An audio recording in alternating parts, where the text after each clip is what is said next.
Type 2 diabetes is a metabolic disorder that causes sugar, in the form of glucose, to accumulate in the blood rather than being used as fuel by the cells in our body. When we eat, food is broken down by our digestive system into nutrient molecules that are then absorbed through our digestive tract for use by the body. Foods containing carbohydrates or various sugars are broken down into glucose. Glucose is an important source of fuel for many organs in our body. However, to be able to use the glucose for fuel, the glucose molecule must first enter into the cell.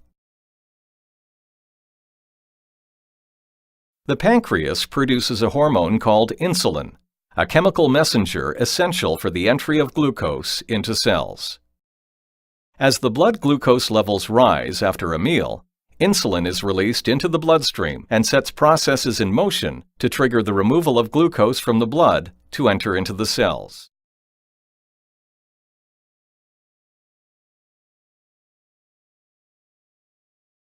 Insulin. Here's a muscle cell. Here's some blood sugar outside waiting patiently to come in. Insulin is the key that unlocks the door to let sugar in our blood enter the muscle cell.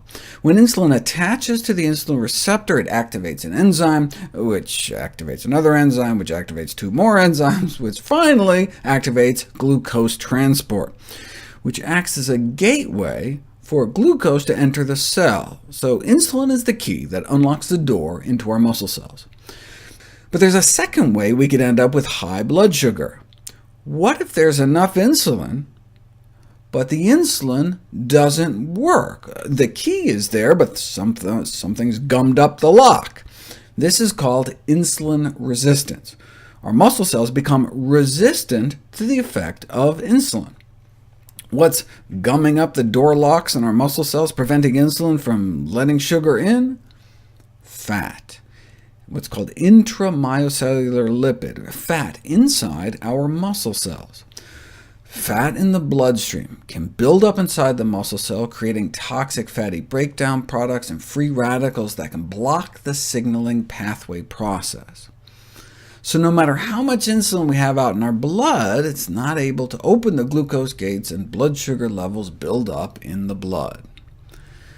This mechanism by which fat induces insulin resistance wasn't known until fancy MRI techniques were developed to see what was happening inside people's muscles as fat was infused into their bloodstream. That's how we found out that elevation of fat levels in the blood causes insulin resistance by the inhibition of glucose transport into the muscles. And this can happen within 3 hours. One hit of fat can start causing insulin resistance, inhibiting glucose uptake after just 160 minutes.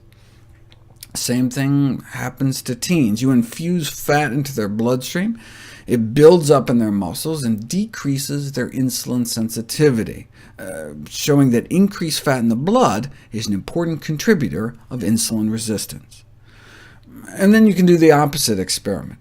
Lower the level of fat in people's blood, and the insulin resistance comes right down. Clear the fat out of the blood, and you can clear the sugar out of the blood. So that explains this finding. On a high-fat, ketogenic diet, insulin doesn't work very well. Our bodies become insulin resistant. But as the amount of fat in our diet gets lower and lower, insulin works better and better.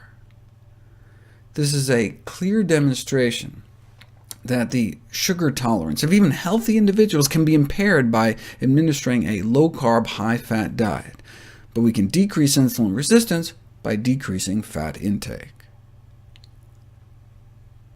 In type 2 diabetes, the cells become resistant to insulin and ignore its message to absorb glucose. This is known as insulin resistance.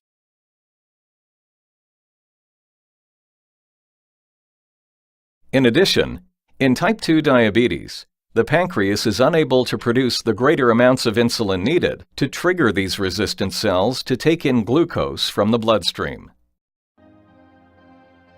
When glucose can't get into cells, either because there isn't enough insulin or because the body is resisting it, glucose begins to build up in the bloodstream.